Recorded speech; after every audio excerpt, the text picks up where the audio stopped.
So hello friends, welcome to pure academy. তো বন্ধুরা, তোমাদের জন্য আমি জিকে ম্যারাথন ক্লাস 15 নিয়ে চলে এসেছি। যারা যারা জিকে ম্যারাথন ক্লাস 15 চাইছিলে তাদের কাছে আমি ক্ষমা প্রার্থী, কারণ আমি কিছু ব্যস্ত থাকার কারণে তোমাদের জিকে ম্যারাথন ক্লাসগুলো দিতে পারিনি। আর বন্ধুরা, যারা যারা জিকে ম্যারাথন ক্লাসগুলি সম্পূর্ণ দেখতেছো এবং সম্পূর্ণ অ্যাটেন্ড করতেছো, আশা রাখবো তোমাদের এই WB, SSC, group C, group D এবারেই তোমাদের জেনারেল অ্যাওয়ারনেস সম্পূর্ণ ক্লিয়ার হয়ে যাবে। আর যারা যারা ক্লাসগুলো করনি, তো সম্পূর্ণ ক্লাসগুলো করবে এই ক্লাসটির মধ্যে, ক্লাস নাম্বার 15। আর যারা যারা ডাব্লিউবি এসএসসির জন্য প্র্যাকটিস সেট চাচ্ছ, তা আমার কাছে নতুন একটি বই প্রকাশিত হয়েছে, প্র্যাকটিস সেট এবং অনলাইনের। তোমরা তারা ডিসক্রিপশন বক্সে নাম্বার এবং স্ক্রিনে দেওয়া নাম্বারে কন্ট্যাক্ট করবে, ওখান থেকে তোমরা পেয়ে যাবে। এই বইটি মূলত তোমরা দুইটি ফরম্যাটে পেয়ে যাবে, একটি পিডিএফ ফরম্যাটে পেয়ে যাবে এবং তোমরা প্রিন্টেড আকারে পেয়ে যাবে। তো বন্ধুরা, পিডিএফের জন্য আলাদা চার্জ এবং প্রিন্টের জন্য আলাদা। তো চলো আজকে এই ভিডিও শুরু করা যাক। তো আজকের প্রথম প্রশ্ন, ভারতের প্রত্নতত্ত্বের জনক কাকে বলা হয়? ভারতের প্রত্নতত্ত্বের জনক কাকে বলা হয়? John Marshall, Dayaram Sahni, Alexander Cunningham, R D. Banerjee. তো বন্ধুরা, ভারতের প্রত্নতত্ত্বের জনক কাকে বলা হয়? তো বন্ধুরা, ভারতের প্রত্নতত্ত্বের জনক বা father of the Indian archaeology বলা হয় মূলত অপশন সি, আলেকজান্ডার ক্যানিংহাম। তিনি মূলত এএসআইও প্রতিষ্ঠা করেছিলেন, আর্কিওলজিক্যাল সার্ভে অফ ইন্ডিয়া প্রতিষ্ঠা করেছিলেন তিনি। তো বন্ধুরা, ভারতের প্রত্নতত্ত্বের জনক কাকে বলা হয়? তাকে বলা হয় আলেকজান্ডার ক্যানিংহামকে বলা হয়। তো নেক্সট কোশ্চেন, সিন্ধু সভ্যতার কোন স্থানটি সম্প্রতি ইউনেস্কো ওয়ার্ল্ড হেরিটেজ সাইটের স্বীকৃতি পেয়েছে? সিন্ধু সভ্যতার কোন স্থানটি সম্প্রতি ইউনেস্কো ওয়ার্ল্ড হেরিটেজ সাইটের স্বীকৃতি পেয়েছে? লোথাল, ধোলাবিলা, কালিমঙ্গল, হরপ্পা। তো সিন্ধু সভ্যতার কোন স্থানটি সম্প্রতি ইউনেস্কো ওয়ার্ল্ড হেরিটেজ সাইটের স্বীকৃতি পেয়েছে? সেটির মতো option B, Dholavira UNESCO World Heritage সাইটের স্বীকৃতি পেয়েছে সম্প্রতি। তো চলো নেক্সট কোশ্চেন দিকে যাব। পলিটি শব্দটির উৎপত্তি কোন গ্রিক শব্দ থেকে হয়েছে? পলিটি শব্দটির উৎপত্তি কোন গ্রিক শব্দ থেকে হয়েছে? পলিটিকস, পলিস এবং পলিটিকা, মেট্রোপলিস। তো পলিটি শব্দটির উৎপত্তি কোন গ্রিক শব্দ থেকে হয়েছে? এটি মূলত অপশন বি, পোলিশ গ্রিক শব্দ থেকে পলিটি শব্দটির উৎপত্তি হয়েছে। আর বন্ধুরা, অবশ্যই তোমার টেলিগ্রামে যুক্ত হবে। টেলিগ্রামে আমি প্রতিদিন তোমাদের আপডেট দিতে থাকি, তো অবশ্যই টেলিগ্রামে যুক্ত হবে। তো পলিটি শব্দটির উৎপত্তি কোন গ্রিক শব্দ থেকে হয়েছে? এটি মূলত অপশন বি, পলিশ গ্রিক শব্দ থেকে হয়েছে। তো নেক্সট কোশ্চেন, ক্ষেত্রফলের বিচারে পশ্চিমবঙ্গের ক্ষুদ্রতম জেলা কোনটি? ক্ষেত্রফলের বিচারে পশ্চিমবঙ্গের ক্ষুদ্রতম জেলা কোনটি? দক্ষিণ 24 পরগনা, হাওড়া, কলকাতা, ঝাড়গ্রাম। তো ক্ষেত্রফলের বিচারে পশ্চিমবঙ্গের ক্ষুদ্রতম জেলা কোনটি? সেটি হচ্ছে অপশন সি, কলকাতা। কলকাতা হচ্ছে পশ্চিমবঙ্গের ক্ষুদ্রতম জেলা। তো চলো নেক্সট কোশ্চেনের দিকে যাব। কোন দেশ ভারতের সাথে দীর্ঘতম স্থল সীমান্ত শেয়ার করে? কোন দেশ ভারতের সাথে দীর্ঘতম স্থল সীমান্ত শেয়ার করে? চীন, পাকিস্তান, বাংলাদেশ, নেপাল। তো বন্ধুরা, কোন দেশ ভারতের সাথে দীর্ঘতম স্থল সীমান্ত শেয়ার করে? সেটি হচ্ছে আমাদের পার্শ্ববর্তী দেশ বাংলাদেশ, অপশন সি। বাংলাদেশ ভারতের সাথে দীর্ঘতম স্থল সীমান্ত শেয়ার করে। তো চলো পরবর্তী প্রশ্ন দিকে যাব। Doctor B.R.. আম্বেদকর কোন অধিকারকে সংবিধানের হৃদয় ও আত্মা বলেছেন? Doctor B.R.. আম্বেদকর কোন অধিকারকে সংবিধানের হৃদয় ও আত্মা বলেছেন? সাম্যের অধিকার, স্বাধীনতার অধিকার, সাংবিধানিক প্রতিভা বিধানের অধিকার আর্টিকেল 32 যেটিতে, এবং ধর্মীয় স্বাধীনতার অধিকার। তো ডক্টর বি.আর. আম্বেদকর কোন অধিকারকে সংবিধানের হৃদয় ও আত্মা বলেছেন? অপশন এ সাম্যের অধিকার, অপশন বি স্বাধীনতার অধিকার, অপশন সি সাংবিধানিক প্রতিবিধানের অধিকার এবং অপশন ডি ধর্মীয় অধিকার। তো এটির অ্যান্সার হচ্ছে অপশন সি, সাংবিধানিক প্রতিবিধানের অধিকার। অধিকারকে মূলত ডক্টর বি.আর. আম্বেদকর সংবিধানের হৃদয় ও আত্মা বলেছেন। এটি কত নম্বর আর্টিকেলে আছে? এটি আর্টিকেল 32 নম্বরে ডক্টর বি.আর. আম্বেদকর একে সংবিধানের হৃদয় ও আত্মা বলেছেন, সাংবিধানিক প্রতিবিধানের অধিকারকে। তো চলো পরবর্তী প্রশ্ন, পশ্চিমবঙ্গের রাঢ় অঞ্চলের উত্তর প্রান্ত দিয়ে কোন নদী প্রবাহিত হয়েছে? পশ্চিমবঙ্গের রাঢ় অঞ্চলে উত্তর প্রান্ত দিয়ে কোন নদী প্রবাহিত হয়েছে? রূপনারায়ণ, অজয়, ময়ূরাক্ষী, হলদি। তো পশ্চিমবঙ্গের রাঢ় অঞ্চলের উত্তর প্রান্ত দিয়ে কোন নদী প্রবাহিত হয়েছে?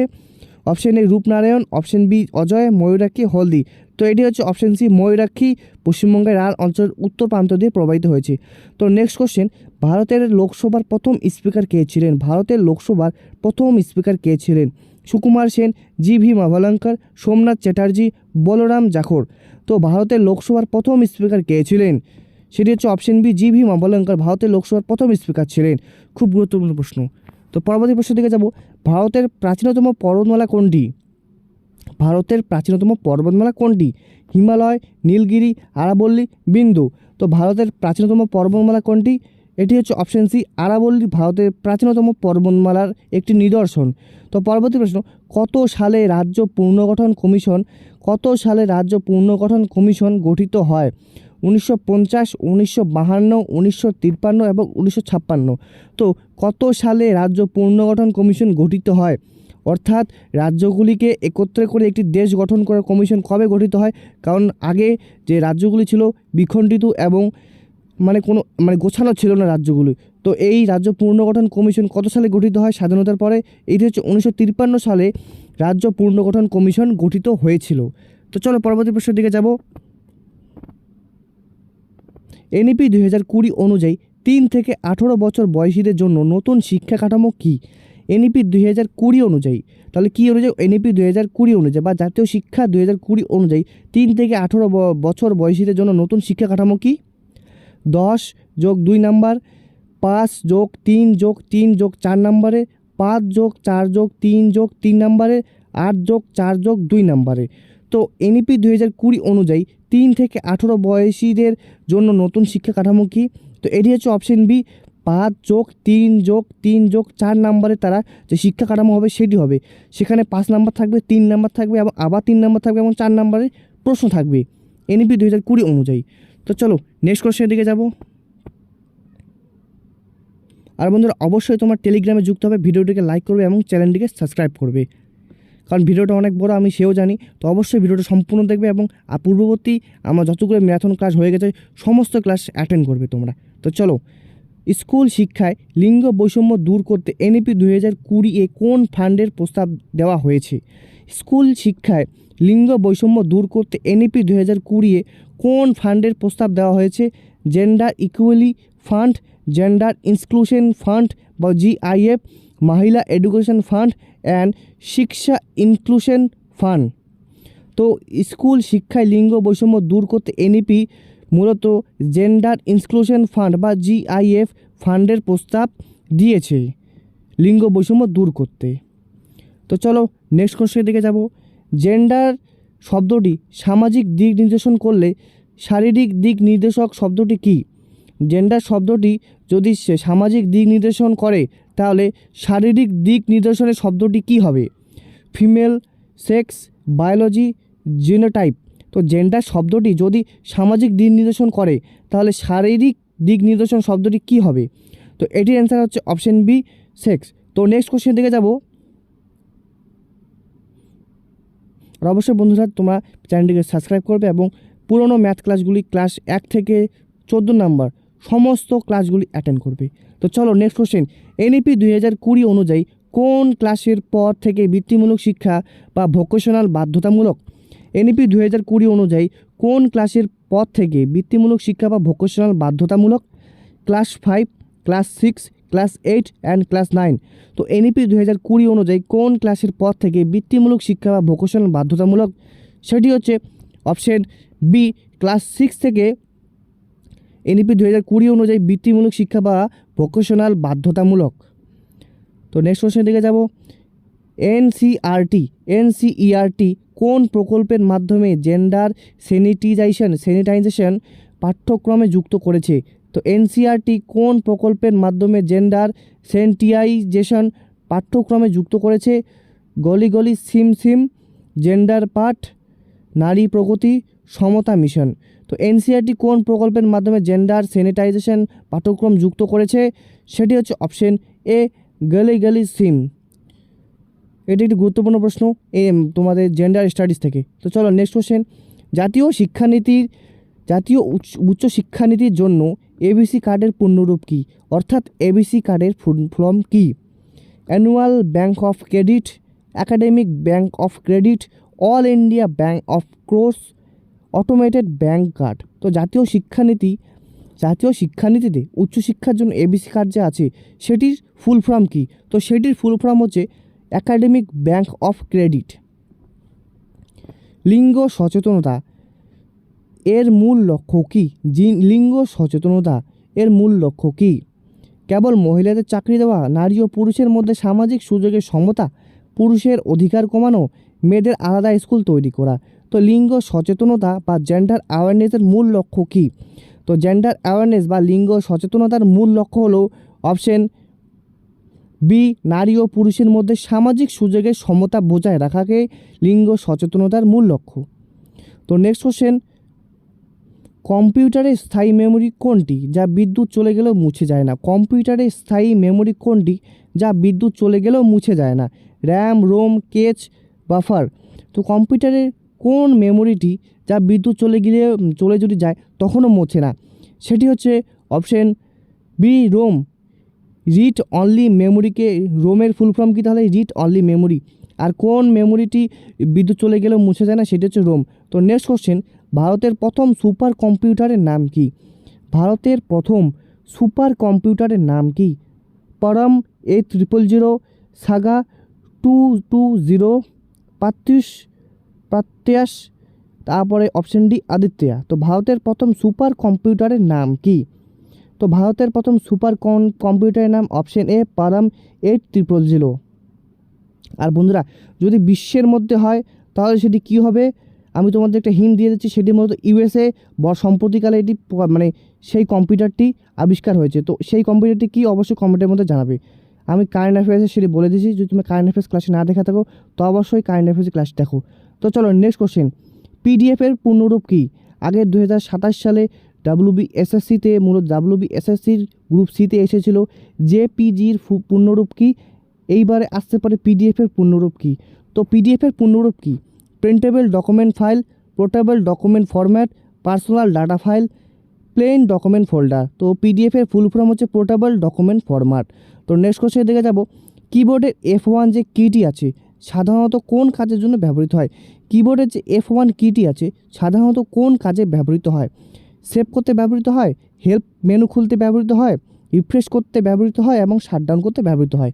তো কিবোর্ডের F1 কিটি সাধারণত কোন কাজে ব্যবহৃত হয়? এটি মূলত অপশন বি, হেল্প মেনু খুলতে ব্যবহৃত হয়। তো নেক্সট কোশ্চেন দেখে যাব, কম্পিউটারের ব্যবহৃত আইসি চিপ সাধারণত কী দিয়ে তৈরি হয়? কম্পিউটারের ব্যবহৃত যে আইসি চিপটি আছে সাধারণত কী দিয়ে তৈরি হয়? তামা, লোহা, সিলিকন, গ্রাফাইট। তো কম্পিউটারের ব্যবহৃত আইসি চিপটি মূলত অপশন সি, সিলিকন দিয়ে তৈরি হয়। তাহলে কম্পিউটারের আইসি চিপটি কী দিয়ে তৈরি হয়? সেটি মূলত অপশন সি, সিলিকন দিয়ে তৈরি হয়। কোনটিকে ইন্টারনেটের অ্যাড্রেস বুক বলা হয়? কোনটিকে ইন্টারনেটের অ্যাড্রেস বুক বলা হয়? আইপি অ্যাড্রেসকে, ডিএনএসকে, ইউআরএলকে বা এক্সটিটিপিকে? তো কোনটিকে ইন্টারনেটের অ্যাড্রেস বুক বলা হয়? সেটি হচ্ছে ডিএনএস, ডোমেইন নেম সিস্টেমকে ইন্টারনেটের অ্যাড্রেস বুক বলা হয়।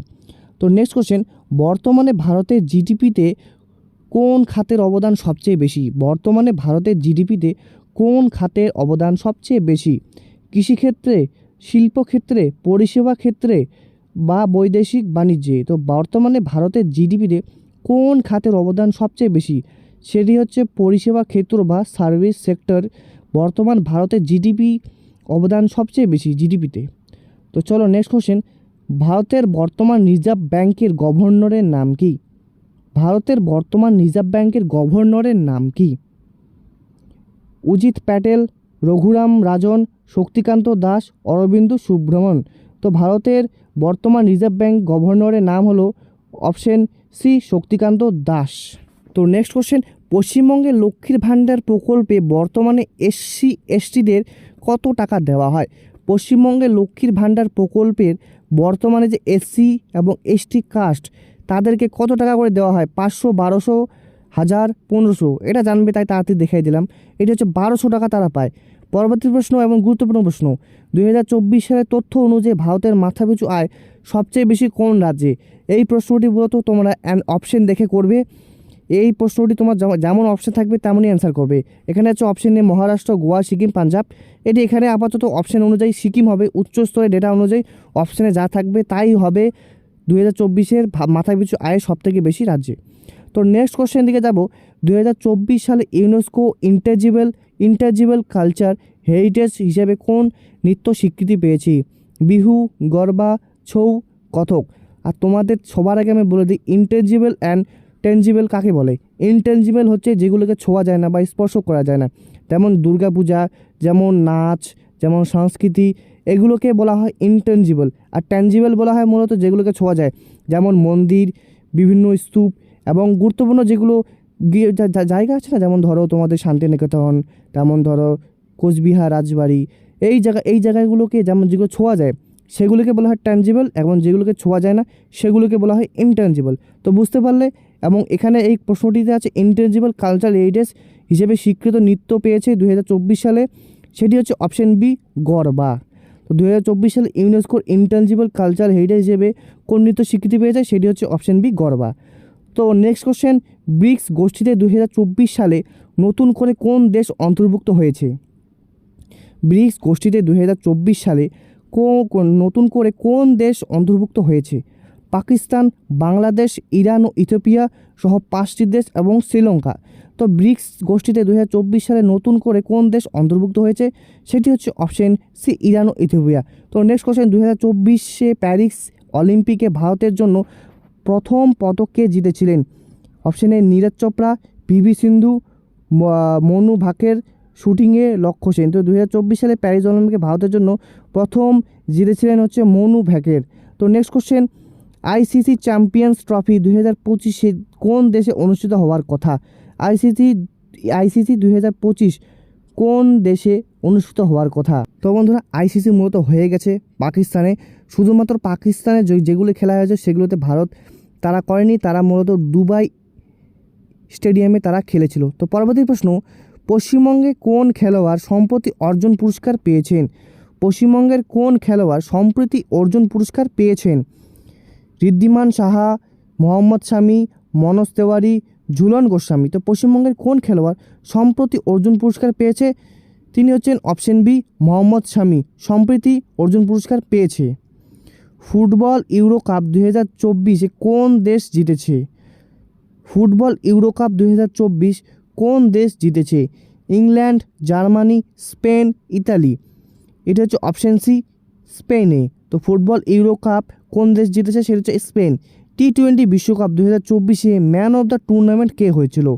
টি-20 বিশ্বকাপ 2024 ম্যান অফ দ্য টুর্নামেন্ট কে হয়েছিল? বিরাট কোহলি, রোহিত শর্মা, জসপ্রীত বুমরা, হার্দিক পান্ডিয়া। তো টি-20 বিশ্বকাপ 2024 ম্যান অফ দ্য টুর্নামেন্ট হয়েছিল অপশন সি জসপ্রীত বুমরা। তো নেক্সট কোশ্চেন, ডুরান্ট কাপ কোন খেলার সাথে যুক্ত? ডুরান্ট কাপ কোন খেলার সাথে যুক্ত? Hockey, cricket, football, tennis. তো ডুরান্ট কাপ কোন খেলার সাথে যুক্ত? তো Durand Cup option C football খেলার সাথে যুক্ত। আলোকবর্ষ কিসের একক? আলোকবর্ষ কিসের একক? গুরুত্বপূর্ণ প্রশ্ন ফিজিক্স থেকে। সময়, আলোর গতি, দূরত্ব ও উজ্জ্বলতা। তো আলোকবর্ষ কিসের একক? তো আলোকবর্ষ মূলত অপশন সি দূরত্বের একক। আলোকবর্ষ কিসের একক? আলোকবর্ষ দূরত্বের একক। তো চলো নেক্সট কোশ্চেন দেখে যাব, এলপিজি সিলিন্ডারে প্রধানত কোন গ্যাস থাকে? এলপিজি সিলিন্ডারে প্রধানত কোন গ্যাস থাকে? মিথেন ও ইথেন, প্রোপেন ও butane, carbon die oxide, hydrogen. তো এলপিজি সিলিন্ডারে প্রধানত কোন গ্যাস থাকে, সেটি হচ্ছে অপশন বি প্রোপেন ও বিউটেন গ্যাস থাকে এলপিজি সিলিন্ডারে। কোন ভিটামিনের অভাবে শিশুদের রিকেট রোগ হয়? কোন ভিটামিনের অভাবে শিশুদের রিকেট রোগ হয়?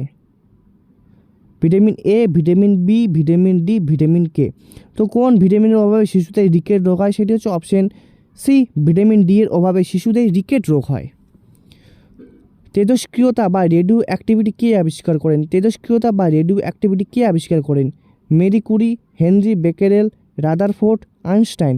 তো তেজস্ক্রিয়তা বা রেডিও অ্যাক্টিভিটি আবিষ্কার করেন অপশন বি হেনরি বেকেরেল, তেজস্ক্রিয়তা আবিষ্কার করেন। পরবর্তী প্রশ্ন, মানবদেহের দীর্ঘতম হাড় কোনটি? মানবদেহের দীর্ঘতম হাড় কোনটি? Stapes, humerus, femur, tibia. তো মানবদেহের দীর্ঘতম হাড় কোনটি? তো মানবদেহের দীর্ঘতম হাড় হচ্ছে অপশন সি ফিমার, মানবদেহের দীর্ঘতম হাড়, যেটি মূলত পায়ের হাড়ে। তো নেক্সট কোশ্চেন, রক্তের গ্রুপ কে আবিষ্কার করেন? রক্তের গ্রুপ কে আবিষ্কার করেন? William Harvey, Karl Landsteiner, Alexander Fleming, Louis Pasteur. তো রক্তের গ্রুপ কে আবিষ্কার করেন? তো রক্তের গ্রুপ আবিষ্কার করেন হচ্ছে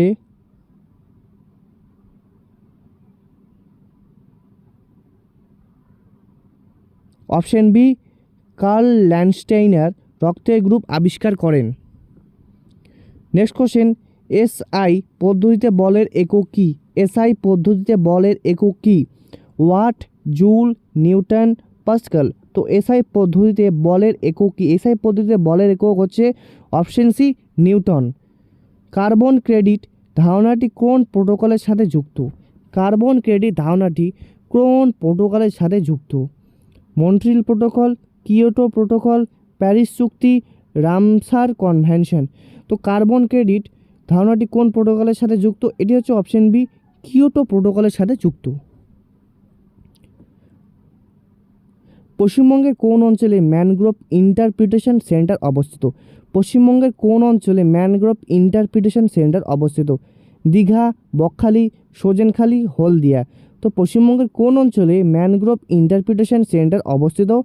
এটি মূলত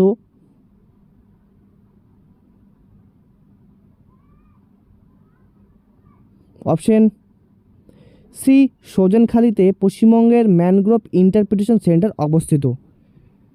পরবর্তী প্রশ্ন দিকে যাব। বায়ুমণ্ডলের ওজোন স্তরের ঘনত্ব পরিমাপের একক কী? বায়ুমণ্ডলের ওজোন স্তরের ঘনত্ব পরিমাপের একক কী? Decibel, Dobson, hertz, candela. বায়ুমণ্ডল ওজোন স্তর ঘনত্ব পরিমাপের একক হচ্ছে অপশন বি ডবসন। বায়ুমণ্ডল ওজোন স্তর ঘনত্ব পরিমাপের একক। কত সালে ভারতে বন্যপ্রাণী সংরক্ষণ আইন পাস হয়? কত সালে ভারতে বন্যপ্রাণী সংরক্ষণ আইন পাস হয়?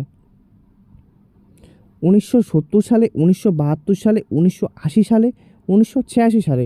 তো কত সালে ভারতে বন্যপ্রাণী সংরক্ষণ আইন পাস হয়? সেটি হচ্ছে অপশন বি 1972 সালে বন্যপ্রাণী সংরক্ষণ আইন পাস হয়। পরবর্তী প্রশ্ন, নীলগিরি বায়োস্ফিয়ার রিজার্ভ ভারতের কোন রাজ্যে অবস্থিত? নীলগিরি বায়োস্ফিয়ার রিজার্ভ ভারতের কোন রাজ্যে অবস্থিত?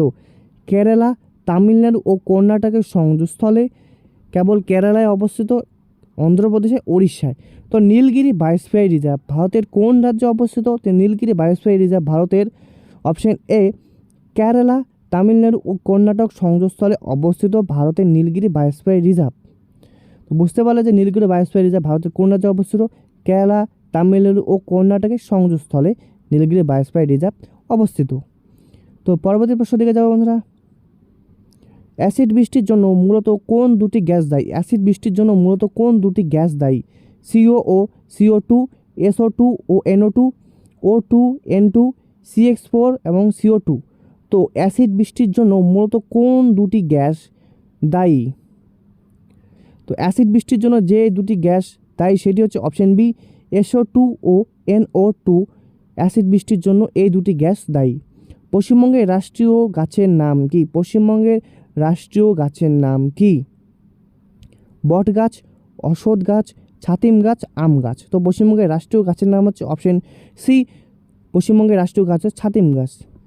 তো পরবর্তী প্রশ্ন, 2024 সালে ভারতরত্ন উপাধি মরণোত্তর কাকে দেওয়া হয়েছে?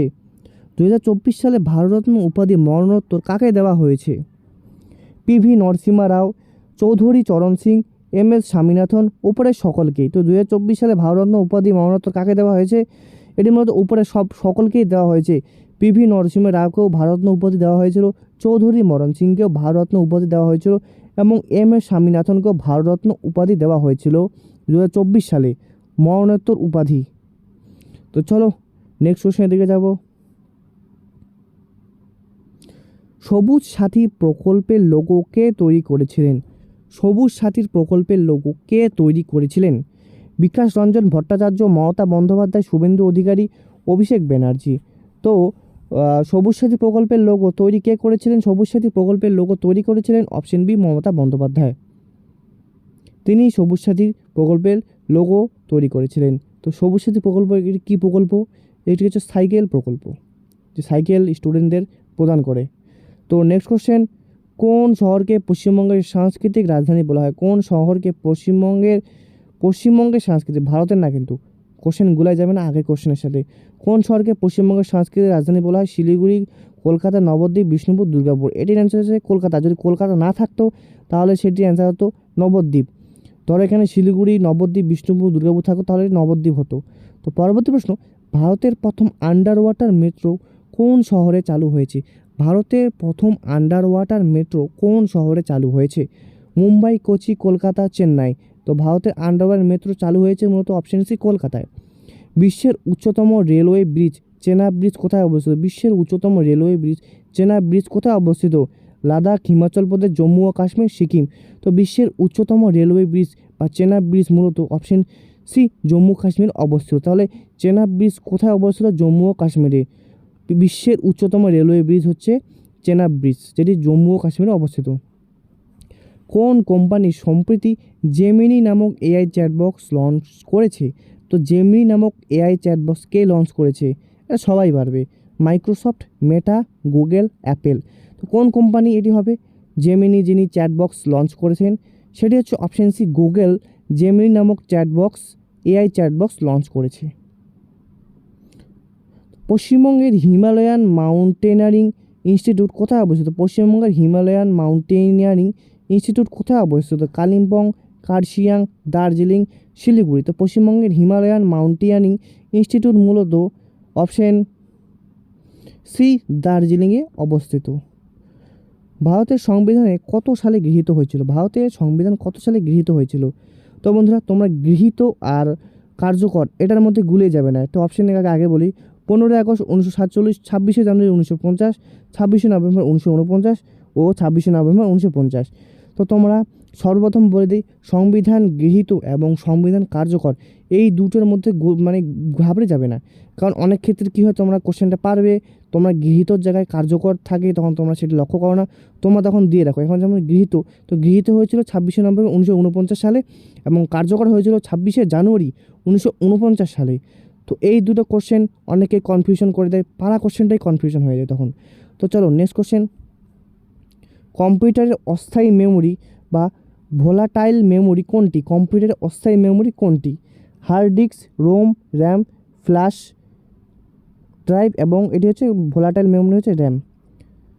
তো বন্ধুরা আর কত বড় ভিডিও করো বলো, তোমাদের এতদূর ভিডিও পর্যন্ত দেখার জন্য থ্যাংক ইউ।